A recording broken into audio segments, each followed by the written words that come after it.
ನೋಡ್ತಾ ಹೋಗ್ತೀವಿ. Okay, so ನೋಡ್ರಿ, ಸೊ ಮೊದಲ ಆಂಗ್ಲೋ ಮೈಸೂರು ಕದನ ಇದು 1767ರಿಂದ 1769ರವರೆಗೆ ನಡೀತೈತಿ ಅನ್ನುವುದನ್ನ ನಾವು ನೋಡಿದ್ದೀವಿ.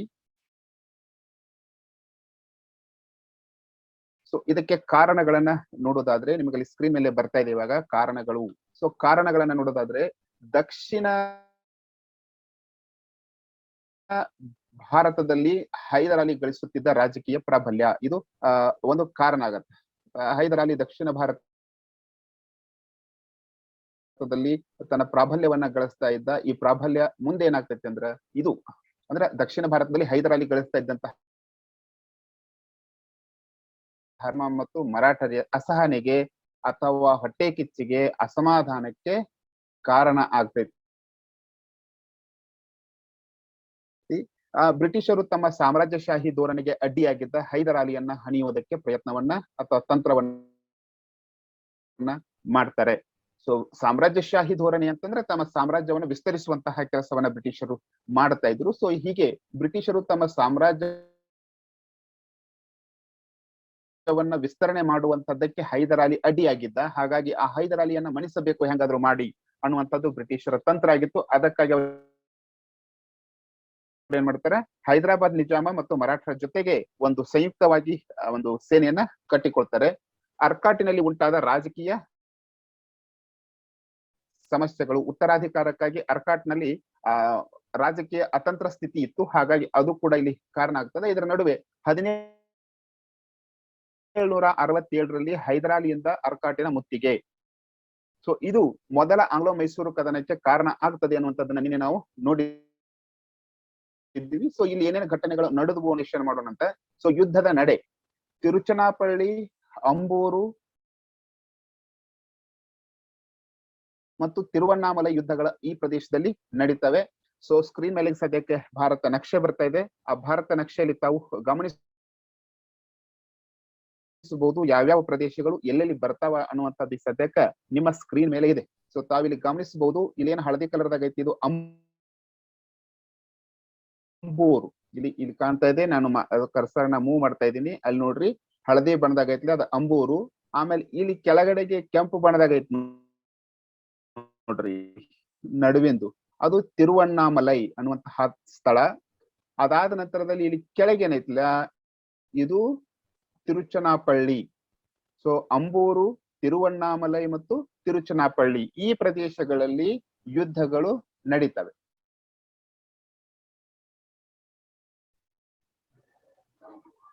ಸೋಚಿನ ಕಾರ್ಯಾಚರಣೆಯನ್ನ ಮಾಡಿದ ತನ್ನ ಸೈನ್ಯವನ್ನ ಬಹಳಷ್ಟು ವೇಗವಾಗಿ ಚಲಿಸುವಂತೆ ವಶ ಆಗ್ತವೆ. ಬ್ರಿಟಿಷರು ಹಲವಾರು ಪ್ರದೇಶಗಳನ್ನ ವಶಪಡಿಸಿಕೊಳ್ಳುತ್ತಾರೆ. ಅದೇ ರೀತಿಯಾಗಿ ಹೈದರ್ ಅಲಿಗೆ ತಾತ್ಕಾಲಿಕವಾಗಿ ಹಿನ್ನಡೆಯಾಗುತ್ತೆ. ಯಾವ ಬ್ರಿಟಿಷರು ಹಲವಾರು ಪ್ರದೇಶಗಳನ್ನ ವಶಪಡಿಸಿಕೊಂಡ್ರು ಆವಾಗ ಹೈದರ್ ಅಲಿಗೆ ತಾತ್ಕಾಲಿಕವಾಗಿ ಹಿನ್ನಡೆ ಆಯ್ತು. ಅದರ ಜೊತೆ ಬ್ರಿಟಿಷರ್ ಏನ್ ಮಾಡ್ತಾರೆ ಅಂದ್ರೆ ತಮ್ಮ ಸಹಾಯಕ್ಕಾಗಿ ಮುಂಬೈಯಲ್ಲಿದ್ದಂತಹ ಬ್ರಿಟಿಷ್ ಸೈನ್ಯವನ್ನ ಕರೆಸ್ತಾರೆ. ಹಂಗಾಗಿ ಮುಂಬೈನ ಬ್ರಿಟಿಷ್ ಸೈನ್ಯವು ಕೂಡ ಈ ಒಂದು ಹೋರಾಟದಲ್ಲಿ ಬ್ರಿಟಿಷರಿಗೆ ಸಹಾಯವನ್ನ ಮಾಡೋದಕ್ಕೆ ಬಂದು ಸೇರಿಕೊಳ್ತದೆ. ಹೈದರ್ ಅಲಿ ಯುದ್ಧವನ್ನ ಪ್ರತಿಷ್ಠೆಯಾಗಿ ಸ್ವೀಕರಿಸಿದ. ಅಂದ್ರೆ ಹೇಗಾದರೂ ಮಾಡಿ ಈ ಯುದ್ಧವನ್ನ ಗೆಲ್ಲಲೇಬೇಕು ಅನ್ನುವಂತಹ ನಿರ್ಧಾರಕ್ಕೆ ಹೈದರ್ ಅಲಿ ಬರ್ತಾನೆ. ಸೊ ಹೈದರ್ ಅಲಿ ಆ ನಿರ್ಧಾರಕ್ಕೆ ಬಂದ ನಂತರ ಈ ಹೈದರ್ ಅಲಿಯ ಸೈನ್ಯ 1769ರಲ್ಲಿ ಇದು ಮದ್ರಾಸ್ ಪ್ರಾಂತವನ್ನ ಸಮೀಪಿಸ್ತದೆ. ಸೊ ದಕ್ಷಿಣ ಭಾರತದಲ್ಲಿ ಬ್ರಿಟಿಷರ ಕೇಂದ್ರ ಸ್ಥಳ ಇದು, ಪ್ರಮುಖ ವ್ಯಾಪಾರಿ ಕೇಂದ್ರ ಮದ್ರಾಸ್. ಸೊ ಈ ಮದ್ರಾಸ್ ಅನ್ನ ಮುತ್ತುವುದಕ್ಕಾಗಿ ಹೈದರ್ ಅಲಿಯ ಸೈನ್ಯ ಮದ್ರಾಸಿನ ಕಡೆಗೆ ಮುಂದುವರೆದಾಗ ಅನಿವಾರ್ಯವಾಗಿ ಬ್ರಿಟಿಷರು ಹೈದರ್ ಅಲಿಯೊಂದಿಗೆ ಒಪ್ಪಂದವನ್ನ ಮಾಡಿಕೊಳ್ಳಬೇಕಾಗತ್ತೆ. ಆ ಒಪ್ಪಂದ ಯಾವುದು ಅಂತಂದ್ರೆ ಮದ್ರಾಸ್ ಒಪ್ಪಂದ. ಸೊ ಮೊದಲ ಆಂಗ್ಲೋ ಮೈಸೂರು ಕದನ 1769ರಲ್ಲಿ ಮುಕ್ತಾಯ ಆಗ್ತದೆ. ಯಾವ ಒಪ್ಪಂದದೊಂದಿಗೆ ಇದು ಮುಕ್ತಾಯ ಆಗ್ತೈತಿ ಅಂತಂದ್ರೆ ಮದ್ರಾಸ್ ಒಪ್ಪಂದದ ಮೂಲಕ ಈ ಯುದ್ಧ ಕೊನೆಯಾಯಿತು ಅನ್ನುವುದನ್ನ ನಾವಿಲ್ಲಿ ಗಮನಿಸ್ತೀವಿ.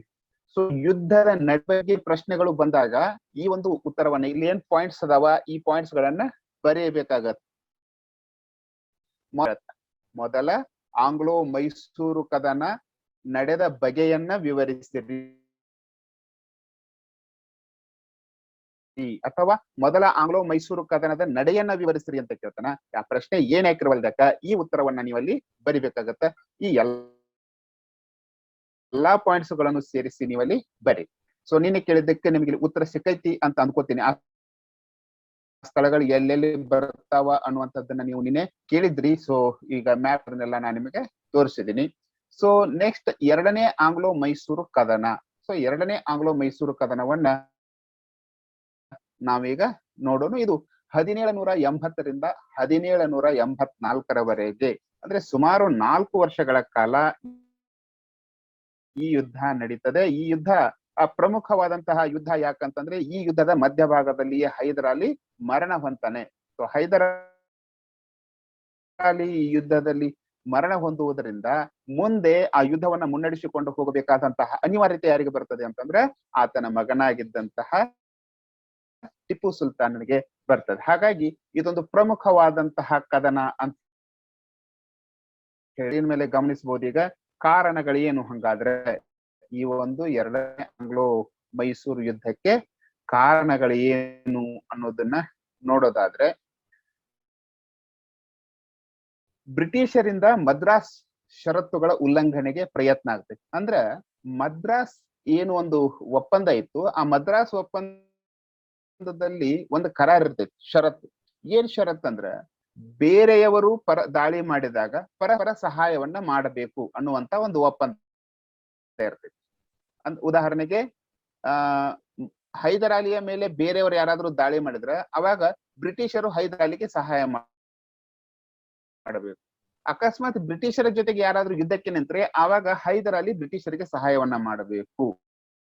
ಇದು ಆ ಮದ್ರಾಸ್ ಒಪ್ಪಂದದ ಕರಾರಾಗಿತ್ತು. ಆದ್ರೆ ಬ್ರಿಟಿಷರು ಈ ಒಪ್ಪಂದದ ಷರತ್ತುಗಳನ್ನ ಉಲ್ಲಂಘನೆ ಮಾಡುವುದಕ್ಕೆ ಪ್ರಯತ್ನವನ್ನ ಮಾಡ್ತಾರೆ ಅಂತ ಒಂದು ಘಟನೆಯಲ್ಲಿ ನಡೀತಿದೆ. ಏನಾಗತ್ತೆ ಅಂದ್ರೆ ಮರಾಠರ ಪೇಶ್ವೆಯಾಗಿದ್ದಂತಹ ಮಾಧವ ರಾಯ, ಸೊ ಹೆಸರನ್ನ ಕೇಳಿರಿ ಅಂತೇಳಿ ಅನ್ಕೋತೇನೆ ನಾನು. ಮೊದಲ ಆಂಗ್ಲೋ ಮರಾಠ ಯುದ್ಧ ಕಾಲದಲ್ಲಿ ಬರುವಂತಹ ಮಾಧವರಾವ್, ಸೊ ಮಾಧವರಾಯ, ಆತನ ನೇತೃತ್ವದೊಳಗ ಮರಾಠ ಸೈನ್ಯ ಶ್ರೀರಂಗಪಟ್ಟಣದ ಕಡೆಗೆ ನುಗ್ಗುತ್ತದೆ.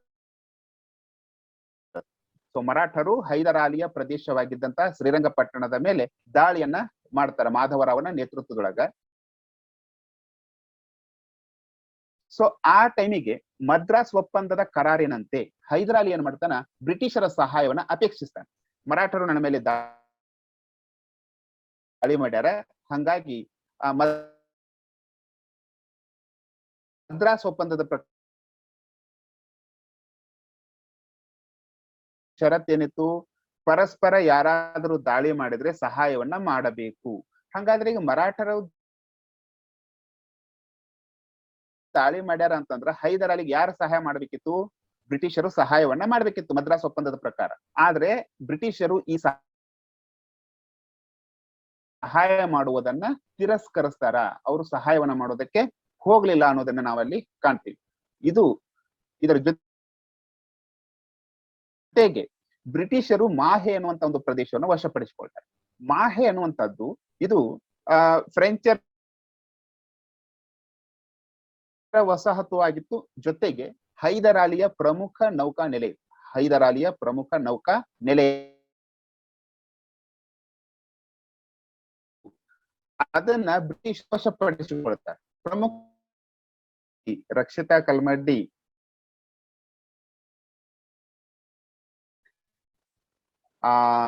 ಮದ್ರಾಸ್ ಒಪ್ಪಂದವನ್ನ ತಿರಸ್ಕರಿಸಿ ಬ್ರಿಟಿಷರು ಹೈದರ್ ಅಲಿಗೆ ಸಹಾಯವನ್ನ ಮಾಡಲಿಲ್ಲ. ಎರಡನೇದು, ಬ್ರಿಟಿಷರು ಹೈದರ್ ಅಲಿಯ ಪ್ರಮುಖ ಕೇಂದ್ರವಾಗಿದ್ದು ಎರಡನೇ ಆಂಗ್ಲೋ ಮರಾಠ ಯುದ್ಧಕ್ಕೆ ಕಾರಣಗಳಾಗ್ತಾವ, ಪ್ರಮುಖ ಅಂಶಗಳು ಅಂತ ಹೇಳಿ ಇಲ್ಲಿ ನಾವು ಇವ್ರನ್ನ ಗುರುತಿಸಬಹುದು. ಹಾಗಾದ್ರೆ ಯುದ್ಧ ಹೇಗೆ ನಡೆಯಿತು,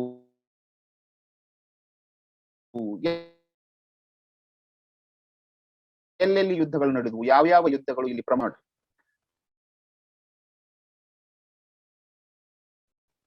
ಕೋಟೆಗಳನ್ನ ವಶಪಡಿಸಿಕೊಂಡ. ಕರ್ನಾಟಕ ಅನ್ನುವಂತ ಪ್ರದೇಶದ ಬಗ್ಗೆ ನಾನು ಈಗಾಗಲೇ ತಮಗೆ ಹೇಳಿದ್ದೇನೆ. ಕರ್ನಾಟಕ ಕೊಂಡಂತಹ ಪೂರ್ವ ಕರಾವಳಿಯ ಭಾಗ ಏನು ಬರ್ತೈತಿ ಅದನ್ನ ನಾವು ಕರ್ನಾಟಕ ಭಾಗ ಅಂತ ಹೇಳಿ ಕರಿತೀವಿ. ಸೊ ಈ ಕರ್ನಾಟಕದ ಕೋಟೆಗಳನ್ನ ಪ್ರಾರಂಭದಾಗ ಹೈದರ್ ಅಲಿ ವಶಪಡಿಸಿಕೊಳ್ತಾನ. ಸೊ ನಿಮಗಲ್ಲಿ ಸ್ಕ್ರೀನ್ ಮೇಲೆ ಮ್ಯಾಪ್ ಬಂದದ. ಆ ಮ್ಯಾಪ್ ನಲ್ಲಿ ಪೂರ್ವ ಭಾಗಕ್ಕೆ ಇಲ್ಲಿ ಹಳದಿ ಕಲರ್ನಾಗ ಐತಿ ನೋಡ್ರಿ, ಈ ಭಾಗ ಏನೈತಲ್ಲ ಇದು ಅರ್ಕಾಟ ಪ್ರದೇಶ ಅಥವಾ ಕರ್ನಾಟಕ ಪ್ರದೇಶ. ಸ್ಕ್ರೀನ್ ಕಾಣಕತ್ತೈತಿ. ಸೊ ಈ ಕಡೆ ಪೂರ್ವದ ಕಡೆಗೆ ಓಕೆ, ಇಲ್ಲಿ ಪೂರ್ವದ ಕಡೆಗೆ ಕಾಣ್ತೈತಿ ನೋಡ್ರಿ. ಈ ಹಳದಿ ಭಾಗ ಏನೈತಲ್ಲ ಇದಕ್ಕ ಕರ್ನಾಟಕ ಪ್ರದೇಶ, ಕರ್ನಾಟಕ ಪ್ರದೇಶ ಅಲ್ಲ ಕರ್ನಾಟಕ ಪ್ರದೇಶ ಅಂತ ಹೇಳಿ ಇದನ್ನ ಕರೀತಾರೆ. ಸೊ ಈ ಪ್ರದೇಶವನ್ನ ಹೈದರ್ ಅಲಿ ವಶಪಡಿಸಿಕೊಂಡ. ಸೊ ಕರ್ನಾಟಕ ಪ್ರದೇಶ ಇದು ಬ್ರಿಟಿಷರ ಹಿಡಿತದಲ್ಲಿದ್ದಂತಹ ಪ್ರದೇಶ ಕರ್ನಾಟಕ ಯುದ್ಧಗಳ ನಂತರದಲ್ಲಿ. ಹಾಗಾಗಿ ಇದು ಸಹಜ ಮಾಡ್ತೈತಿ. ಸೊ ಇದಾದ ನಂತರ ಕಾಂಚೀಪುರ ಮತ್ತು ಕಾಂಚೀಪುರನ ವಶಪಡಿಸಿಕೊಳ್ತಾನೆ. ಕಂಚಿ ಅಥವಾ ಕಾಂಚೀಪುರ ಇದನ್ನ ವಶಪಡಿಸಿಕೊಳ್ತಾನ. ಈತ ಮುಂದೆ ಕೋರಮಂಡಲದವರೆಗೆ ಸೈನ್ಯವನ್ನ ನುಗ್ಗಿಸ್ತಾನೆ. ಮೊದಲನೇದಾಗಿ ಕರ್ನಾಟಕದಲ್ಲಿ ಅನೇಕ ಕೋಟೆಗಳನ್ನ ವಶಪಡಿಸಿಕೊಳ್ತಾನ. ಎರಡನೇದಾಗಿ ಕಂಚಿಯನ್ನ ವಶಪಡಿಸಿಕೊಳ್ತಾನ. ಕಂಚಿಯನ್ನ ವಶಪಡಿಸಿಕೊಂಡ ನಂತರದಲ್ಲಿ ಆ ಕೋರಮಂಡಲದವರೆಗೆ ತನ್ನ ಸೈನ್ಯವನ್ನ ನುಗ್ಗಿಸ್ತಾನ. ಅಲ್ಲಿವರೆಗೂ ತನ್ನ ಸೈನ್ಯವನ್ನ ಕಳಿಸ್ತಾನೆ. ಸೊ ತಾವು ಸ್ಕ್ರೀನ್ ನಲ್ಲಿ ಬರುವಂತಹ ನಕ್ಷೆಯಲ್ಲಿ ಗಮನಿಸಬಹುದು. ಇಲ್ಲಿ ಕೆಂಪು ಬಣ್ಣದ ಏನು ತ್ರಿಕೋನಾಕಾರದಾಗ ಐತಿ ನೋಡ್ರಿ, ಈ ತ್ರಿಕೋನಾಕಾರದಾಗಿರುವುದು ಕಾಂಚೀಪುರ ಐತಿ. ಇದು ಕಾಂಚೀಪುರ. ಈ ಕಡೆ ಪಕ್ಕದಲ್ಲಿ ಹಳದಿ ಬಣ್ಣದಾಗ ಐತಿ ನೋಡ್ರಿ ದಂಡಿಗೆ, ಇದು ಕೋರಮಂಡಲ ಅನ್ನುವಂತಹ ಸ್ಥಳ. ಕಾಂಚೀಪುರವನ್ನ ಹೈದರ್ ಅಲಿ ವಶಪಡಿಸಿಕೊಳ್ತಾನ. ಕೋರಮಂಡಲದ ಮೇಲೆ ತನ್ನ ಸೈನ್ಯವನ್ನ ನುಗ್ಗಿಸ್ತಾನ. ಅಂದ್ರೆ ಸೈನ್ಯವನ್ನ ಅಲ್ಲಿಯವರೆಗೆ ತೆಗೆದುಕೊಂಡು ಹೋದ. ಸೊ ಅದಾದ ನಂತರ ಏನಾಗ್ತೈತಿ, ಮುಂದೆ ಹೈದರ್ ಅಲಿ ವಾಂಡಿವಾಶ್ ಮತ್ತು ವೆಲ್ಲೂರುಗಳನ್ನ ಮುತ್ತುವುದಾಗಿ ಬೆದರಿಸ್ತಾನೆ. ಯಾರಿಗೆ ಬೆದರಿಸಿದ ಅಂದ್ರೆ ಬ್ರಿಟಿಷರಿಗೆ ಬೆದರಿಸಿದ. ಕರ್ನಾಟಕದಲ್ಲಿ ಅನೇಕ ಕೋಟೆಗಳನ್ನ ವಶಪಡಿಸಿಕೊಂಡ. ಆಮೇಲೆ ಕಂಚೀಪುರವನ್ನ ವಶಪಡಿಸಿಕೊಳ್ತಾನ. ಕೋರಮಂಡಲದವರೆಗೆ ಸೈನ್ಯವನ್ನ ನುಗ್ಗಿಸ್ತಾನ. ಹೈದರ್ ಅಲಿ ಮುಂದುವರೆದು ಬ್ರಿಟಿಷರಿಗೆ ಬೆದರಿಕೆ ಹಾಕ್ತಾನೆ. ನಾನು ವಾಂಡಿವಾಶ್ ಮತ್ತು ವೆಲ್ಲೂರುಗಳ ಮೇಲೆ ಮುತ್ತಿಗೆಯನ್ನ ಹಾಕ್ತೀನಿ, ಸೈನ್ಯವನ್ನ ತಗೊಂಡು ಬಂದು ಮುತ್ತಿಗೆ ಹಾಕ್ತೀನಿ ಅಂತ ಹೇಳಿ ಬೆದರಿಸ್ತಾನ ಬ್ರಿಟಿಷರಿಗೆ. ಸೊ ಸರ್ ಐರ್ಕೂಟ್ ಪಾಂಡಿಚೇರಿಯವರೆಗೆ ಹೈದರ್ನ ಸೈನ್ಯವನ್ನ ಹಿಂಬಾಲಿಸಿದ ಅನ್ನೋದನ್ನ ನಾವಿಲ್ಲಿ ಕಾಣ್ತೀವಿ. ಸೊ ಅದಾದ ನಂತರ ಹೈದರ್ನಿಗೆ ಸಹಾಯ ನೀಡಲು ಫ್ರೆಂಚರು ನಿರಾಕರಣೆ ಮಾಡಿದರು. ನೋಡ್ರಿ, ಫ್ರೆಂಚರು ಬ್ರಿಟಿಷರ ವಿರೋಧಿಗಳಾಗಿದ್ದರೂ ಕೂಡ ಹೈದರ್ ಅಲಿಗೆ ಸಹಾಯವನ್ನ ಮಾಡೋದಕ್ಕೆ ಅವರು ಕೂಡ ಒಪ್ಪಲಿಲ್ಲ. ಸೊ ಇಲ್ಲಿ ಸ್ಕ್ರೀನ್ ಮೇಲೆ ಈಗ ಸದ್ಯಕ್ಕೆ ನೀವು ನೋಡಬಹುದು, ಈ ಹಳದಿ ಬಣ್ಣದ್ದೇನೈತಲ್ಲ ಇದು ವಾಂಡಿವಾಶ್. ಆಮೇಲೆ ಇಲ್ಲಿ ವೆಲ್ಲೂರು ತ್ರಿಕೋನಾಕಾರದಾಗ ಬರ್ತೈತಿ ನೋಡ್ರಿ, ಇದು ವೆಲ್ಲೂರು. ಈ ಹಳದಿ ಬಣ್ಣದಾಗಿದ್ದದ್ದು ವಾಂಡಿವಾಶ್. ಇಲ್ಲಿ ಕೆಳಗಡೆಗೆ ಕೆಂಪು ತ್ರಿಕೋಣದಾಗ ಐತಲ್ಲ ಅದು ವೆಲ್ಲೂರು. ಇಲ್ಲಿ ಈಚೆ ಕಡೆ ಪೂರ್ವಕ್ಕೆ ಸ್ವಲ್ಪ ದಂಡಿಗೆ ಫೋರ್ಟ್ ನೋವಾ ಅಂತ ಬರ್ತೈತಿ ನೋಡ್ರಿ. ಸೊ ಮುಂದೆ ಫೋರ್ಟ್ ನೋವಾ ಕದನದಲ್ಲಿ ಹೈದರ್ ಅಲಿ ಸೋತು ಹೋಗ್ತಾನೆ. ಸರ್ ಐರ್ಕೂಟ್ ಫೋರ್ಟ್ ನೋವಾ ಕದನದಲ್ಲಿ ಹೈದರ್ ಅಲಿಯನ್ನ ಸೋಲಿಸಿದ ಅನ್ನೋದನ್ನ ನಾವು ಕಾಣ್ತೀವಿ. 1781ರಾಗ ಫೋರ್ಟ್ ನೋವಾ ಅನ್ನುವಂತ ಸ್ಥಳದಲ್ಲಿ ಯುದ್ಧ ಆಗ್ತೈತಿ. ಆ ಯುದ್ಧದಲ್ಲಿ ಹೈದರ್ ಅಲಿಯನ್ನ ಸೋಲಿಸಲಾಗ್ತೈತಿ. ಸೊ ಇದು ಮುಂದುವರೆದು ಪೋಲೇಲೂರು, ಸೋಲಿಂಗೂರುಗಳಲ್ಲಿ ಕದನದಲ್ಲಿ ಸಹಿತ ಹೈದರ್ ಅಲಿ ಸೋಲನ್ನ ಅನುಭವಿಸ್ತಾನ. ನೋಡ್ರಿ, ಫೋರ್ಟ್ ನೋವಾ ಕದನದಲ್ಲಿ ಹೈದರ್ ಅಲಿಗೆ ಸೋಲಾಗ್ತೈತಿ. ಮುಂದೆ ಪೋಲೇಲೂರು ಮತ್ತು ಸೋಲಿಂಗೂರು ಇಲ್ಲಿ ಎರಡು ಅದಾವ ನೋಡ್ರಿ. ನೀವು ಮ್ಯಾಪ್ನಾಗ ನಿಮ್ಗ ಸ್ಕ್ರೀನ್ ಕಾಣಕತ್ತೈತಿ ಅಂದ್ಕೋತೀನಿ.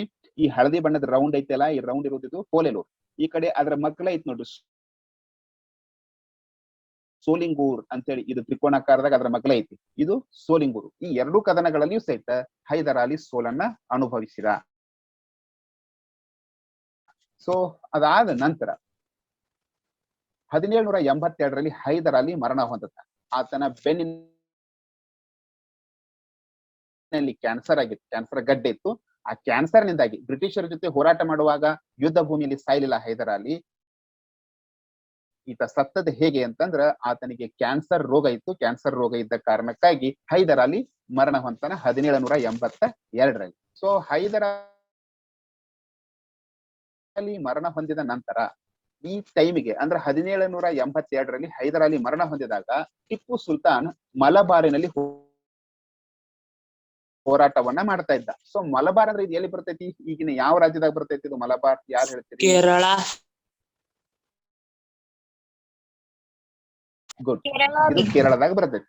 ಓಕೆ, ಸೊ ನಮಗ್ ಗೊತ್ತದ ಮಲಬಾರ್ ತೀರ ಅಂತ ಹೇಳ್ತೀವಿ ನಾವು. ಯಾವುದು ಕೇರಳದ ತೀರ ಐತೋ ಆ ಕೇರಳದ ತೀರ ಭಾಗವನ್ನ ಮಲಬಾರ್ ತೀರ ಅಂತ ಕರಿತೀವಿ. ಸೊ ಹೈದರ್ ಅಲಿ ಮರಣ ಹೊಂದಿದಾಗ ಟಿಪ್ಪು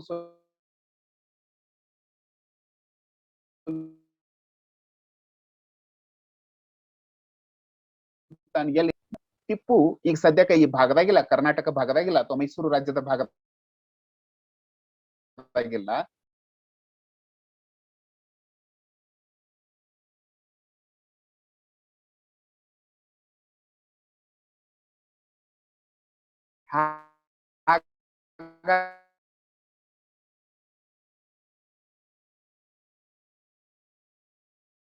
ಹಾಗಾಗಿ ಅವನ ಅನುಪಸ್ಥಿತಿಯ ಲಾಭವನ್ನ ಪಡೆಯಬೇಕು ಅಂತ ಪ್ರಯೋಗ ಬರ್ತಾನೆ. ನೋಡಿದಾಗ ಈ ಭಾಗದಲ್ಲಿ ಬ್ರಿಟಿಷರನ್ನ ನೀರಲ್ಲಿ ಹೋರಾಟವನ್ನ ಮಾಡ್ತಾ ಇದ್ದ. ಯಾವ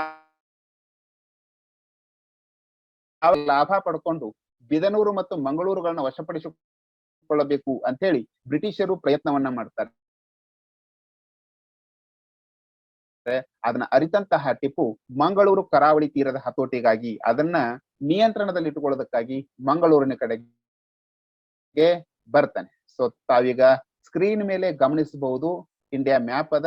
ಮ್ಯಾಪಿನ ಪಕ್ಕದಲ್ಲೇ ನಿಮ್ಗ ಇಲ್ಲಿ ಮಂಗಳೂರು ಹಳದಿ ಬಣ್ಣ ಕಾಣ್ತೈತಿ ನೋಡ್ರಿ ಮ್ಯಾಪ್ನ್ಯಾಗ. ಈ ಭಾಗ ಏನೈತ್ಲ ಇದು ಮಂಗಳೂರು ಪ್ರದೇಶ. ಸೊ ಇಲ್ಲಿ ಧಾವಿಷಿ ಬರ್ತಾನೆ. ಬಂದ ನಂತರ ಅಲ್ಲಿ ಬ್ರಿಟಿಷರನ್ನ ಸೋಲಿಸ್ತಾನೆ ಟಿಪ್ಪು. ಸೊ ಟಿಪ್ಪುವಿನಿಂದ ಬ್ರಿಟಿಷರಿಗೆ ಯಾವಾಗ ಸೋಲಾಯ್ತು ಆವಾಗ 1784ರಲ್ಲಿ ಮಂಗಳೂರು ಒಪ್ಪಂದವನ್ನ ಮಾಡ್ಕೊಳ್ತಾರೆ. ಅಲ್ಲಿಗೆ ಯುದ್ಧ ಕೊನೆಯಾಗತ್ತೆ. ಸೊ ಎರಡನೇ ಆಂಗ್ಲೋ ಮೈಸೂರು ಯುದ್ಧ ಈ ರೀತಿಯಾಗಿ ಕೊನೆ ಆಯ್ತು ಅನ್ನೋದನ್ನ ನಾವು ಗಮನಿಸಬಹುದು. ಹಾಗಾದ್ರೆ ಇಲ್ಲಿ ನಡೆದಂತಹ ಪ್ರಮುಖ ಘಟನಾವಳಿಗಳನ್ನ ನಾವು ಒಂದು ಸಾರಿ ನೋಡುವುದಾದ್ರೆ, ಸೊ ನೋಡ್ರಿ, ಹೈದರ್ ಅಲಿ ಆರಂಭದಲ್ಲಿ ಕರ್ನಾಟಕದ ಹಲವಾರು ಪ್ರದೇಶಗಳನ್ನ ಅಥವಾ ಕೋಟೆಗಳನ್ನ ವಶಪಡಿಸಿಕೊಂಡ. ಕಾಂಚೀಪುರವನ್ನ ವಶಪಡಿಸಿಕೊಳ್ಳುತ್ತಾನೆ. ಕೋರಮಂಡಲದವರೆಗೆ ತನ್ನ ಸೈನ್ಯವನ್ನ ನುಗ್ಗಿಸ್ತಾನೆ. ಹೈದರ್ ಅಲಿ ವಾಂಡಿವಾಶ್ ಮತ್ತು ವೆಲ್ಲೂರುಗಳನ್ನ ಮುತ್ತುವುದಾಗಿ ಅಂದ್ರೆ ಅವುಗಳ ಮೇಲೆ ಆಕ್ರಮಣವಾಗಿ ಬ್ರಿಟಿಷರ ಸೈನ್ಯಾಧಿಕಾರಿ ಸರ್ ಐರ್ಕೂಟ್ ಈತ ಪಾಂಡಿಚೇರಿಯವರೆಗೆ ಹೈದರ್ ಅಲಿಯ ಸೈನ್ಯವನ್ನ ಹಿಂಬಾಲಿಸ್ತಾನೆ. ಹೈದರನಿಗೆ ಸಹಾಯ ನೀಡುವುದಕ್ಕೆ ಫ್ರೆಂಚರು ನಿರಾಕರಿಸ್ತಾರೆ. ಮುಂದೆ 1781ರಲ್ಲಿ ಪೋರ್ಟನೋವಾ ಕದನದಲ್ಲಿ ಹೈದರ್ ಅಲಿಗೆ ಪೋಲೇಲೂರು ಮತ್ತು ಸೋಲಿಂಗೂರು ಕದನದಲ್ಲಿಯೂ ಸಹಿತ ಹೈದರ್ ಅಲಿಗೆ ಸೋಲಾಯಿತು ಅನ್ನೋದನ್ನ ನಾವು ಕಾಣ್ತೀವಿ. 1782ರಲ್ಲಿ ಹೈದರ್ ಅಲಿ ಮರಣ ಹೊಂದುತ್ತಾನೆ. ಸೊ ಹೈದರ್ ಮರಣ ಹೊಂದಿದಾಗ ಟಿಪ್ಪು ಸುಲ್ತಾನ್ ಮಲಬಾರ್ನಲ್ಲಿ ಹೋರಾಟವನ್ನ ಮಾಡ್ತಾ ಇದ್ದ. ಟಿಪ್ಪುವಿನ ಅನುಪಸ್ಥಿತಿಯನ್ನ ಲಾಭವನ್ನ ಪಡ್ಕೊಂಡು ಬಿದನೂರು ಮತ್ತು ಮಂಗಳೂರನ್ನ ವಶಪಡಿಸಿಕೊಳ್ಳುವುದಕ್ಕೆ ಬ್ರಿಟಿಷರು ಪ್ರಯತ್ನವನ್ನ ಮಾಡ್ತಾ ಇದ್ರು. ಟಿಪ್ಪು ಮಂಗಳೂರಿನ ಕರಾವಳಿಯನ್ನ ತನ್ನ ಹತೋಟಿಗೆ ತೆಗೆದುಕೊಳ್ಳುವುದಕ್ಕಾಗಿ ಮಂಗಳೂರಿನ ಧಾವಿಸಿ ಬರ್ತಾನೆ. ಬ್ರಿಟಿಷರನ್ನ ಸೋಲಿಸ್ತಾನೆ. ಆ ಕಾರಣಕ್ಕಾಗಿ ಅನಿವಾರ್ಯವಾಗಿ ಬ್ರಿಟಿಷರು ಟಿಪ್ಪು ಸುಲ್ತಾನನ ಜೊತೆಗೆ ಒಂದು ಒಪ್ಪಂದವನ್ನ ಮಾಡ್ಕೊಳ್ಬೇಕು, ಯುದ್ಧವನ್ನ ನಿಲ್ಲಿಸಬೇಕಾಗತ್ತೆ. 1774ರಲ್ಲಿ ಮಂಗಳೂರು ಒಪ್ಪಂದದ ಮೂಲಕ